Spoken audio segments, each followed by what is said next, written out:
Tu étais ma mère folle dans Folle d'elle. Ça a été un honneur de tourner à tes côtés. Le cœur brisé, Ophélie Winter a fait part de son chagrin.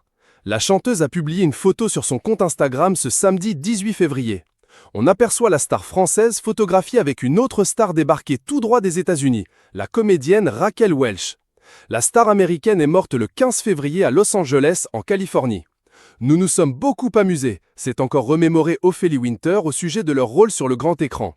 Repose en paix ma chère Raquel, je t'envoie tout mon amour éternel. Une publication partagée par Ophélie Winter, @Ophélie Winter. En 1998, Ophélie Winter décroche un rôle dans le film Folle d'elle de Jérôme Cornuau. Elle interprète Lisa, conseillère bancaire auprès de gros investisseurs financiers qui vient de divorcer. Une séparation qui lui a laissé un goût amer, elle ne veut plus entendre parler des hommes. Dans le film, Raquel Welch interprétait Jacqueline, sa mère. Ophélie Winter a partagé des photos du film où on voit les deux femmes marcher ensemble sur la plage pour une scène. Ton meilleur film selon moi, deux beautés classiques et intemporelles. C'est dans ce film dans lequel j'ai découvert Raquel, ont commenté les internautes. L'actrice Raquel Welch est morte, a annoncé son agent. La star a été victime d'une brève maladie. Un décès qui doit attrister son confrère Gérard Jugnot, lequel avait relaté une improbable anecdote dans Les grosses têtes de RTL sur cette fois où il a fini sur les toilettes de la belle comédienne. Ophélie Winter a signé plusieurs tubes au cours de sa carrière de chanteuse tels que « Je marche à l'envers »,« Tout le monde l'a fait » ou encore « Dieu m'a donné la foi ». Des mélodies qui ont fait danser le public dans les années 90 et qui font partie des musiques emblématiques de cette période de la chanson française. Ophélie Winter est de retour en studio. En décembre 2022, elle publiait une vidéo d'elle en pleine séance d'enregistrement, le sourire aux lèvres.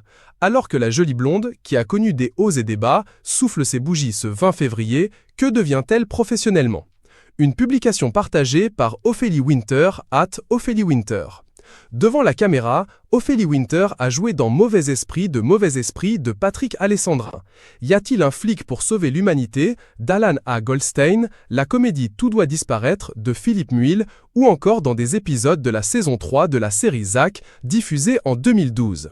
En 2017, on pouvait la voir sur le petit écran dans le prime de la populaire série comique de M6, Scène de ménage. Ça va être leur fête.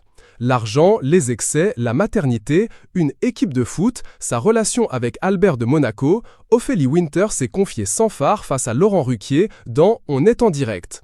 En 2021, Ophélie Winter a sorti un livre autobiographique intitulé Résilience. Lors de son marathon promo, la star avait d'ailleurs pu démentir plusieurs vilaines rumeurs à son sujet, notamment sur le fait qu'elle serait SDF. Faux. Depuis 2020, Ophélie Winter habite sur l'île de la Réunion. En 2022, la star a joué dans la série Saumon Gazé. Elle interprétait le personnage de Sylvie, produite par Wopay et diffusée sur Canal+, Réunion